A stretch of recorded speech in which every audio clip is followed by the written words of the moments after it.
नमस्कार भाइयों और बहनों। इस कहानी के सभी पात्र और घटनाएं काल्पनिक है। इसका किसी भी जीवित या मृत व्यक्ति से कोई भी संबंध नहीं है, और अगर इत्तेफाक से संबंध आता भी है तो वो एक संयोग समझे।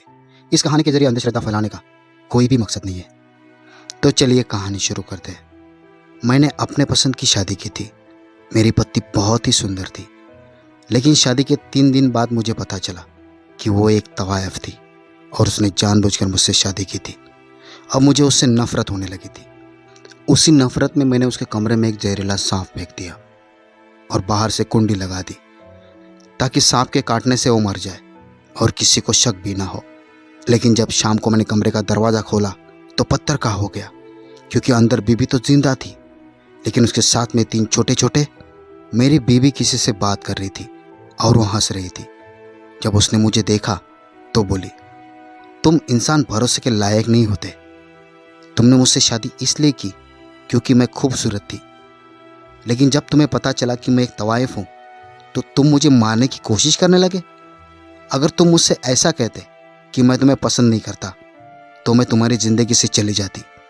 मैंने तुम पर भरोसा किया, लेकिन तुम सभी इंसान एक ही जैसे होते हो। मेरी बीवी उठकर बैठ गई और वो छोटे छोटे से सांप खिड़की से वापस चले गए और मैं अपनी जगह पर पत्थर का हो चुका था। मुझे कुछ भी समझ में नहीं आ रहा था कि ये सब क्या है, और मेरी बीवी बार बार मुझे इंसान कह रही थी, तो खुद क्या है। मैं अपनी जगह पर खड़ा था। तभी मेरी बीवी ने कहा कि मैं यहाँ नहीं आना चाहती थी, लेकिन तुम्हें मेरी ज़रूरत थी और मुझे तुम्हारी मदद की ज़रूरत थी। मैं तुम्हें सब कुछ बताना चाहती थी, लेकिन तुमने उस दिन मेरी एक ना सुनी। तुमने मुझसे कहा था कि मैं तुमसे प्यार करता हूँ, तुम्हारा अतीत जो भी हो मैं हमेशा तुम्हारा साथ दूंगा, लेकिन तुम्हारा प्यार केवल बाहरी सुंदरता के लिए ही है। इसलिए मैंने अब सोच लिया है कि मैं अपना बदला लेकर तुम्हारी ज़िंदगी से हमेशा के लिए चली जाऊंगी। तुम इंसान कभी किसी के वफादार नहीं हो सकते। और तब मैंने पूछा, पायल, तुम इंसान से तुम्हारा क्या मतलब है? फिर तुम कौन हो? तुम बार बार ऐसा क्यों कह रही हो कि तुम इंसान किसी के प्रति वफादार नहीं हो सकते? तब वो मेरे चेहरे की तरफ देखने लगी और फिर हंसने लगी, लेकिन उसकी हंसी में एक दर्द था जो उसकी आंखों में साफ दिख रहा था। मैं आगे बढ़ा और उसका हाथ पकड़ लिया और उससे कहा कि बस एक बार मुझे माफ कर दो, बस मुझे एक और मौका दो। मैं बहुत गुस्से में था, जिसके चलते भटक गया था। मुझे लगा कि तुमने मुझे धोखा दे दिया है, लेकिन मैं भूल गया था कि तुम उस दिन मुझे सब कुछ बताने लगी थी, लेकिन मैंने तुम्हारी बात नहीं सुनी। मेरी बीवी मेरी तरफ देख रही थी और उसने कहा कि अब मैं तुम पर कैसे भरोसा कर सकती हूँ जब तुम मुझसे नफरत करते हो और मुझे मारना चाहते हो। मुझे शर्मिंदगी हुई थी। मैं अपनी बुआ की बातों में आ गया था। बुआ ने ही मुझसे कहा था कि तुम्हारी बीवी तवायफ है। आज ये बात सिर्फ घर वाले जानते हैं, कल जाके ये बात पूरी दुनिया को पता चल जाएगी तो लोग हम पर थू थू करेंगे। मेरी बीवी ने कहा कि असली मर्द वही होता है जो रिश्तों को अपनी जगह पर रखता है। जब हम किसी रिश्ते को उसकी हद से ज़्यादा महत्व देने लगते हैं और बाकी रिश्तों को पीछे छोड़ देते हैं तो सभी रिश्तों में टकराव भी बढ़ते हैं और दूरियां भी। लेकिन मैं तुम पर भरोसा नहीं कर सकती, इसलिए मैं आज यहाँ से चली जाऊंगी। मेरी बीवी उठी और अपना सामान पैक करने लगी। हमारे कमरे में कोई आईना नहीं था, क्योंकि मेरी बीवी आईना नहीं देखना चाहती थी। वो कहती थी कि अगर मैंने आईने में देख लिया तो मेरी खूबसूरती गायब हो जाएगी। लेकिन तब मैं प्यार में इतना डूब चुका था कि मैंने पूरे घर से आईने हटा दिए, और अब जब मुझे उससे नफरत हुई तो मैंने वापस घर में आईना लगा दिया। सामान पैक करने के बाद जब मेरी बीवी कमरे से बाहर निकली तो मुझे ऐसा महसूस हुआ जैसे उसका शरीर सुनहरा हो रहा हो। तभी अचानक एक लहर आई और चली गई। मैंने उसका हाथ पकड़कर उसे रोका, और जैसे ही मेरी नज़र घर के लिविंग रूम में लगे आईने पर पड़ी तो मैं चिल्लाकर पीछे मुड़ा तो पीछे दीवार से टकराया। और तब मैंने आश्चर्य से कहा था कि पायल। तो आंखों में आंसू भरकर मेरी तरफ देखने लगी। मैंने कहा, पायल, तुम कौन हो? क्यों तुम्हारा शरीर आईने में दिखाई नहीं दे रहा था? तब मेरी बीबी ने मुझे सारी सच्चाई बताई। मेरी बीबी ने मुझे बताया कि आज से 6 साल पहले वो बहुत खुश थी। सालों बाद नाग और नागिन का एक जोड़ा इंसान के रूप में प्रकट होता है और इच्छानुसार वो किसी का भी रूप ले सकता है। हम जंगल में अपना जीवन जी रहे थे, कभी किसी इंसान को परेशान भी नहीं किया था, कभी किसी इंसान को मारा भी नहीं था। जंगल हमारा था और वहाँ पे मौजूद प्राणी भी हमारे साथ रहा करते थे। हमारे साथ रहने वाले किसी भी प्राणी को हमसे कोई परेशानी नहीं थी, क्योंकि ये दुनिया तो सबकी है। भगवान ने तो बहुत से प्राणी बनाए हैं, कुछ दिखाई देते हैं तो कुछ दिखाई नहीं देते। कुछ जीव कमज़ोर होते हैं तो कुछ हानिकारक होते हैं। चाहे हम कुछ भी करें, हम कभी इंसान नहीं बन सकते, और इंसान ही एकमात्र ऐसा प्राणी है जिसे भगवान ने सबसे होशियार बनाया है। सभी जीव इंसानों के गुलाम हो सकते, यहाँ तक कि सबसे शक्तिशाली जिन भी उनका कैदी हो जाता है, लेकिन कोई इंसान कभी किसी का गुलाम नहीं बन सकता। हमारी शादी होती, हमारा घर द्वार रहन सहन सब कुछ होता है, लेकिन ये इंसानों की आंखों से छिपा हो सकता है, और इस पर्दे को खुद भगवान ने बनाया है। अन्यथा जब इंसान हमारा असली रूप देख ले तो उसी वक्त मर जाए। हम इंसान के सामने इंसानी शरीर के रूप में जाते हैं, और जब एक दिन मैं अपने पति के साथ शहर जाने वाले सड़क पर निकल आई तो मैंने देखा कि कुछ लोग एक लड़की को उठाकर लेकर जा रहे थे। हमने उस लड़की की मदद की, उसकी इज्जत को बचाया। हम जानवर तो इंसान को मार देते हैं, कभी किसी इंसान को बेइज्जत नहीं करते। और उस दिन मुझे एहसास हुआ कि तुम इंसान खुद दूसरे इंसानों के दुश्मन होते हो, जो दूसरों की बहन बेटियों को नहीं छोड़ते। वो लड़की बच गई और अपने घर लौट गई, और हम अपने घर लौट आए। लेकिन रात को जंगल में कुछ लोग आए तो वो मुझे ढूंढ रहे थे, क्योंकि मैं बहुत सुंदर थी। उन लोगों ने मुझे देख लिया था। मैं इसी जंगल की तरफ लौटी थी, लेकिन उन्हें नहीं पता था कि मैं एक इच्छाधारी नागिन हूँ। लेकिन मुझे नहीं पता कि उन लोगों ने मेरे पति को कैसे पकड़ लिया, और जिसके चलते मुझे भी उनके शरण में आना पड़ा। उन लोगों ने मुझे कैद कर लिया और मेरे पति के सिर पर चोट पहुंचाई और उसको आग लगा दी। ये सब अचानक हुआ था। हमें अपने मूल रूप में वापस आने के लिए 30 सेकंड लगते हैं, लेकिन वो मुझे नहीं छोड़ रहे थे। मेरे पति, मेरे बच्चे मेरी आंखों के सामने मर गए, लेकिन उन लोगों को दया नहीं आई और मुझे कैद करके अपने अड्डे पर लेकर गए। वहाँ पर पहले से कुछ लड़कियाँ भी कैद थी। जो मुझे पकड़ कर लेकर आए थे वो मुझे वासना भरी नज़रों से देख रहे थे। जब मुझे बंद करके वो वहाँ से चले गए तो रात के अंधेरे में मैं अपने असली रूप में वापस आ गई, और दरवाजे के बाहर बैठे आदमी को मारकर मैंने उन लड़कियों को आज़ाद कर दिया। पर जब मैं इंसानी रूप में आकर उन लड़कियों को एक एक करके बाहर निकाल रही थी, तभी उन लोगों का सरदार वहाँ आ गया और उसने मुझे थप्पड़ मार दिया। लेकिन वो भी मुझे देखकर पागल हो गया। कहने लगा, मैंने अपने जीवन में इतनी सुंदर लड़की कभी नहीं देखी। वो ये भूल गया था कि वहाँ की सभी लड़कियाँ भाग गई है, और मुझे घसीटता हुआ अपने कमरे में ले गया और मेरे साथ गलत काम करने के इरादे से मुझे छूने की कोशिश करने लगा। तभी मैंने उसे डस लिया, जिससे उसकी मौत हो गई। और सभी लोग ये पता लगाने के लिए इकट्ठा हो गए कि वहाँ सांप कहाँ से आ गया था। मैं अभी तक अपने पति के दुख से उभरी भी नहीं थी कि वहाँ उस सरदार की एक महिला आई और मुझे बेहोश करके अपने साथ ले गई।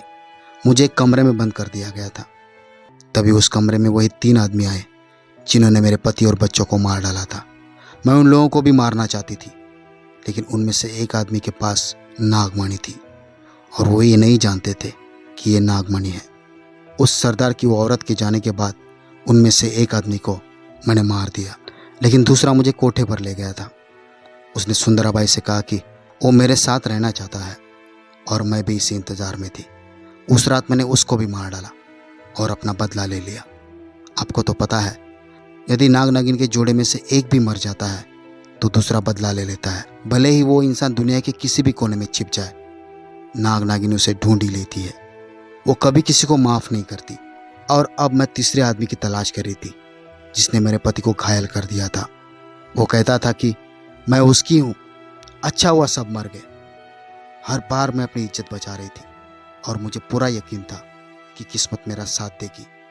उन तीनों हैवानों ने यह भी नहीं सोचा कि वो लोग जो पाप कर रहे हैं उसका कर्ज चुकाना बहुत भारी है। नाग नागिन के जोड़े में से किसी एक को भी मारना बहुत बड़ा पाप होता है, और वो ऐसा पाप होता है जिसे उस व्यक्ति के परिवार के सदस्यों में से किसी एक को चुकाना पड़ता है। वो बहुत खुश था, लेकिन उसके पास जो नागमणि थी वो मुझे चाहिए थी। मैं दोबारा अपने रूप में भी नहीं जा पा रही थी। मुझे उस आदमी से बचना था और उससे नागमणि भी हासिल करनी थी। अपना बदला लेकर जल्द से जल्द वहाँ से निकलना था। लेकिन अभी तक वो आदमी और उसके साथ काम करने वाले अन्य लोग यही सोच रहे थे कि अब तक जितने लोग मर चुके हैं वे सभी सांप के काटने से मर गए हैं। लेकिन उन्हें नहीं पता था कि एक इच्छाधारी नागिन उनके बीच में मौजूद है। मैं उस आदमी का इंतज़ार करने लगी। मैं जब भी अपने पति को याद करके रोने लगती तो 3 सांप मेरे मदद के लिए जंगल से आते थे, तो मैं उन्हें वापस भेज देती थी, क्योंकि मुझे अपना बदला खुद लेना था और इसमें मेरी जान भी जा सकती थी। लेकिन मुझे उसकी कोई परवाह नहीं थी। सदियों बाद नाग नागिन मिलते हैं, इंसानी रूप लेते हैं, उनकी शादी होती है, लेकिन सब लोगों को ये झूठ और बकवास लगती है, जबकि ये सच है कि इंसानों ने कभी हमारे बारे में जानने की कोशिश नहीं की। वो सब तो छीनने के चक्कर में रहते हैं। 3 महीनों में बदल गए। वो औरत मुझे मारती और कहती थी कि मैंने तुम्हें मुफ्त में नहीं रखा है, लाखों दिए हैं, और तुम यहाँ आने पर आने वालों को खुश भी नहीं करती हो। मैंने सोचा कि मैं इस औरत को भी ख़त्म कर देती हूँ, जिसने इतनी सारी असहाय और मजबूर लड़कियों को अपहरण करके उन्हें यहाँ रखा था और पुलिस को पैसे खिलाती थी। कोई भी ईमानदार आदमी नहीं मिला था जिस पर मैं भरोसा करके इस कोटे को हमेशा के लिए बंद करवा देती। मैं रात को बाहर निकलती थी ताकि मैं उस आदमी को ढूंढ सकूं और किसी तरह उससे नागवानी छीन सकूं और उसे उसके अंजाम तक पहुंचा सकूं। पर वो आदमी ना जाने कहाँ चला गया था। मैं उसका इंतज़ार करने लगी। कोटे पर मुझसे डांस करवाया जाता था और देखते देखते कोटे पर भीड़ होने लगी थी। सुंदराबाई मुझसे कहती थी कि तुम्हारे आने से हम लोगों के दिन बदल गए हैं, तुमने हमारी किस्मत बदल कर रख दी है। उस रात एक लड़की वहाँ आई। वो बहुत घायल थी, उसका कहीं से अपहरण कर लिया गया था। वो मुझसे कहने लगी कि मुझे बचा लो, मुझे इस कोटे पर नहीं रहना, मेरी माँ घर पर मेरा इंतज़ार कर रही होगी। मेरी एक छोटी बहन है, अगर मैं घर नहीं गई तो मेरी माँ जीते जी मर जाएगी, मेरी ज़िंदगी बर्बाद हो जाएगी, प्लीज़ मुझे बचा लो। वो मेरे गले से लगकर रो रही थी। तभी सुंदराबाई ने कहा कि यहाँ हज़ारों लड़कियाँ आती है, बस एक रात की बात होती है, फिर वो हमेशा इस कोटे की हो जाती है। यहाँ पर लोग दिन के उजाले में आने से डरते हैं, और तुम वो पंछी हो जिसके पंख मैं आज रात को काट देने वाली हूँ। वो लड़की दिशा बहुत मासूम थी और मुझे उसकी जान बचानी थी। मैंने उससे कहा मैं तुम्हें यहाँ से निकाल सकती हूँ, लेकिन मेरी एक शर्त है। तो वो बोली मुझे हर शर्त मंजूर है। मैंने कहा इस कोटे से निकलना आसान नहीं है, लेकिन मैं बहुत आसानी से तुम्हें निकाल सकती हूँ, लेकिन तुम नहीं निकल सकती हो। मैं यहाँ 2 साल से हूँ और मैं किसी का इंतज़ार कर रही हूँ, और मैं यहाँ हर दिन डांस करती हूँ, बदले में मुझे पैसे मिलते हैं। मैंने उसको बहुत सारे पैसे दिए और कहा कि इन पैसों को गलत मत समझना, बल्कि इन पैसों को अपनी माँ और घर पर खर्च करना। ये मेरी मेहनत के पैसे हैं, या फिर ये समझ लो कि ये नागिन के पैसे हैं। और वो मुझे आश्चर्य से देख रही थी। तो मैंने कहा तुमको किसी भी तरह उस आदमी को ढूंढ के मुझे बताना होगा जिसको मैं ढूंढ रही हूँ। इसलिए वो मुझसे उस आदमी का हुलिया पूछने लगी। मैं आश्चर्यचकित हो गई जब उसने मुझसे उस आदमी का हुलिया पूछकर पेंसिल से उसकी तस्वीर बना दी, और मैंने वो कागज़ संभाल कर रख दिया। और मैंने उस रात उस लड़की को बड़ी चालाकी से वहाँ से निकाल दिया, क्योंकि मैंने सुंदराबाई को मार दिया था। मैंने वहाँ भाग दौड़ की और मैंने उस लड़की दिशा को वहाँ से बाहर निकाल दिया। वो मुझे अपने साथ अपने घर ले गई, जहाँ मैंने उसकी माँ को बताया कि आपकी बेटी का एक्सीडेंट हो गया था। दिशा पहले से जख्मी थी, ये बात मैंने उसकी माँ को नहीं बताई थी। जब हम लोग उसके घर पहुँचे तो सुबह के 4 बज रहे थे। ऐसे में एक माँ को अपने बच्चों की बहुत चिंता होती है। इस बात को मुझसे ज़्यादा और कौन समझ सकता है। माँ चाहे इंसान की हो या फिर जानवर की, वो अपने बच्चों से बहुत प्यार करती है। मैं दिशा के घर 2 दिन रुकी। वो बहुत ईमानदार और अच्छी लड़की थी। वो जान चुकी थी कि मैं एक नागिन हूँ। वो हर दिन मेरे साथ उस आदमी की तलाश में निकलती थी, लेकिन वो आदमी मुझे नहीं मिल रहा था। मेरे पास उसकी एक तस्वीर थी जो दिशा ने मुझे बना कर दी थी, पर कोई भी उसको पहचान नहीं रहा था। उसकी एक तस्वीर दिशा ने भी अपने पास रखी थी। फिर एक दिन दिशा की माँ उसको कह रही थी कि ये लड़की कितनी खूबसूरत है, इसका आगे पीछे भी कोई नहीं है क्या? अब तो पड़ोस के लोग भी घर में आकर झांकते हैं, उनमें से कुछ की नीयत तो खराब होती है। इससे पहले कि दिशा मुझसे कुछ कहती, मैं वहाँ से निकल आई थी। मैं उस दिन बहुत रोई, लेकिन जब तक मैं अपने पति के हत्यारों को मार न देती तब तक मैं चैन से नहीं बैठ सकती थी। मैंने वापस न जाने का फैसला किया, लेकिन मुझे ना तो किसका सहारा था और ना ही कोई मुझे कामयाब होने में मदद करने वाला था। फिर उस रात मुझे तुम मिले जो अपने ड्यूटी से वापस आ रहे थे। मुझे ये देखकर बहुत खुशी हुई कि तुम एक बहुत ईमानदार पुलिस वाले हो, और इसलिए मैंने उन सभी लोगों को गिरफ्तार करवा दिया जिन्होंने न जाने कितनी माँओं की गोदों को उजाड़ कर रख दिया। दूसरे मर्दों की तरह तुम भी मेरी खूबसूरती को देखकर घायल हो गए और मेरे इर्द गिर्द चक्कर लगाने लगे। मैं जहाँ जाती तुम वहाँ पर पहुँच जाते, मुझसे बात करने का बहाना ढूंढते। मैं समझ गई थी कि तुम क्या चाहते हो, लेकिन जब तुमने मुझसे शादी करने के बारे में पूछा तो मुझे खुशी हुई कि तुमने मुझे घर की इज्जत बनाना चाहा, ना कि दूसरे मर्दों की तरह मुझे इस्तेमाल करने के बारे में सोचा। मैंने तुमसे सोचने के लिए समय मांगा, क्योंकि जब पूर्णिमा की रात होती है तो हमें हमारे ठिकाने पर लौटना होता है, वरना हमारे ऊपर पड़ने वाली चांदनी से किसी की भी जान जा सकती है। उस दिन हम अपने असली रूप में होते हैं, किसी भी स्थिति में हम मानव रूप में नहीं आ सकते हैं। और मुझे उस आदमी से बदला लेने के लिए तुमसे शादी करनी थी, लेकिन मैं ये नहीं चाहती थी कि तुम्हें कभी पता चले कि मैं कौन हूँ। तुम मुझसे बहुत प्यार करते थे। मैं जानती थी कि ये प्यार मेरे लिए नहीं बल्कि मेरे रंग और रूप के लिए था। तुम्हारे दिल में मेरे लिए कहीं भी मोहब्बत नहीं थी। अगर होती तो तुम कभी दूसरों की बातों में ना आते, और भले ही जब तुम्हें पता चलता कि मैं एक तवायफ हूँ तो तुम मुझे छोड़ने का फैसला ना करते। मैं तो एक दिन तुम्हें अपनी सारी सच्चाई बता देना चाहती थी, इसलिए तो मैं तुम्हें अपने करीब नहीं आने देती थी। तुम एक अच्छे इंसान थे, इसलिए मैं अपने गुस्से से तुम्हें चोट नहीं पहुंचाना चाहती थी। लेकिन मुझे 3 दिनों में पता चल गया कि तुम्हारी बुआ अच्छी औरत नहीं है, वो किसी से मिली हुई है और तुम्हें बर्बाद कर देना चाहती है। और एक बात जो तुम नहीं जानते वो ये है कि वो तुम्हारी सगी बुआ नहीं है, और उसी ने तुम्हारे माँ बाप को मार दिया और फिर तुम्हारी बुआ बनकर इस घर की मालकिन बन गई। वो और उसका पति तुम्हारे माता पिता के हत्यारे हैं। यदि तुमको यकीन नहीं हो रहा है तो उसका सबसे पुराना नौकर नीचे बेसमेंट में जिंदगी और मौत के बीच लटका हुआ है। अगर वो मर ना गया हो तो उससे जाकर पूछ लेना। पायल ने अपनी सारी हकीकत मुझे बता दी। तभी मुझे मालूम पड़ा कि मेरी बीवी पायल एक नागिन थी और अपने नाग के मौत का बदला लेने यहाँ पर आई थी। उसकी बातें सुनकर मेरी आंखें गीली हो गई थी। मैं उसको क्या समझ रहा था और वो क्या निकली। अब जो वो मेरे माँ बाप की सच्चाई बता चुकी थी उस पर मुझे यकीन नहीं हो रहा था, क्योंकि जब मैं 6 साल का था तभी मेरे माता पिता इस दुनिया से चल बसे थे। मुझे नहीं पता कि यह सब कैसे हुआ था। जिस औरत को मेरे पालन पोषण के लिए रखा था उसी ने मुझे पाला और कहा कि वो मेरी बुआ है और हमारे खानदान में और कोई नहीं था। मैं तो समझता था कि मेरे माता पिता किसी हादसे में चल बसे, पर ना जाने पायल को सब कैसे पता चल गया था।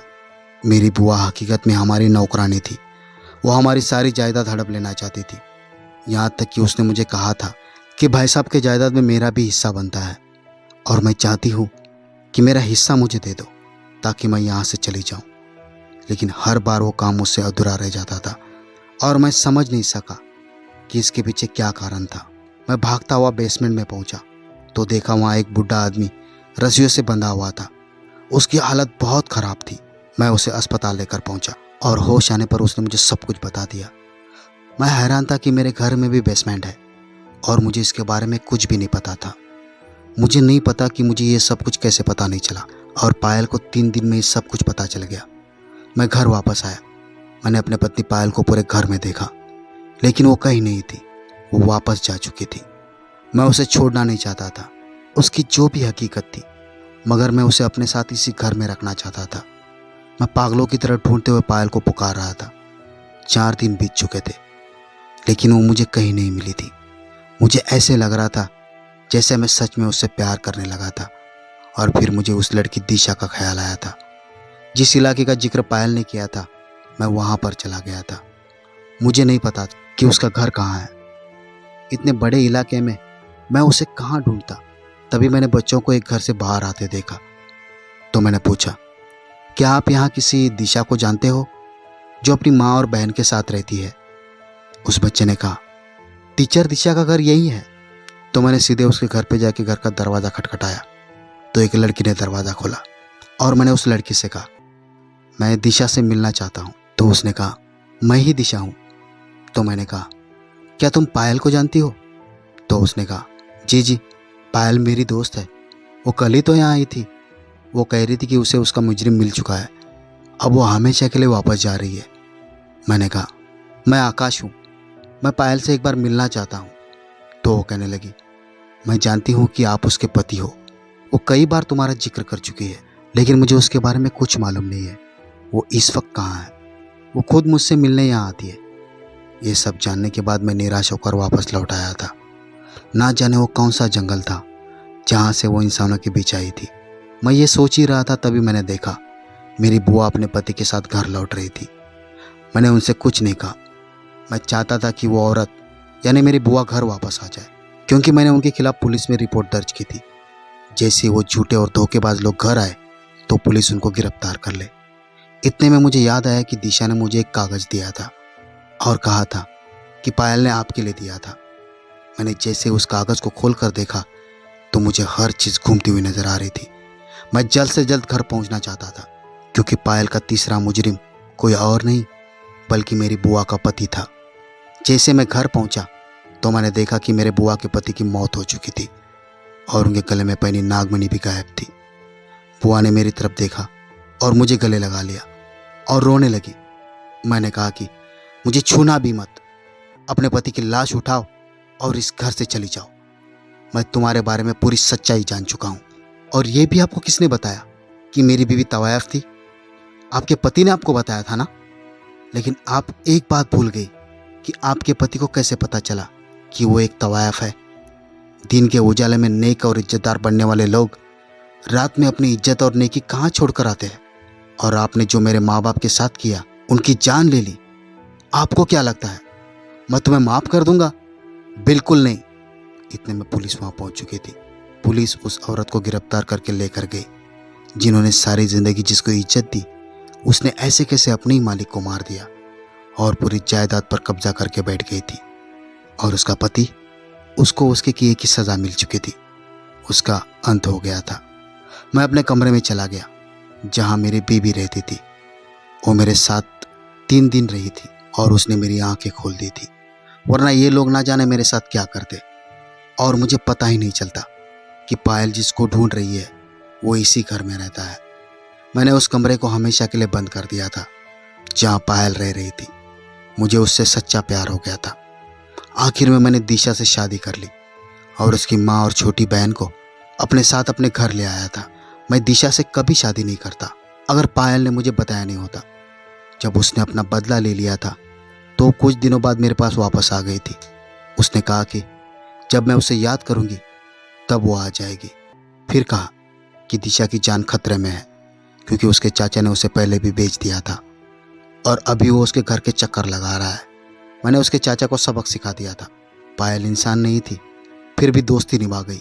दिशा से शादी के बाद हमारी पहली बेटी का जन्म हुआ। मैंने उसका नाम पायल ही रखा था। मोहब्बत किसी भी रूप में हो सकती है। मेरी एक बेटी और बेटा है। आज भी मैं जब उदास होकर घर से बाहर निकल जाता हूँ तो पायल मुझसे मिलने आती है, लेकिन वो हम इंसानों के बीच रहना नहीं चाहती। वो कहती है कि भगवान ने जो हमारी सीमा तय की है हमें उसी में रहना चाहिए।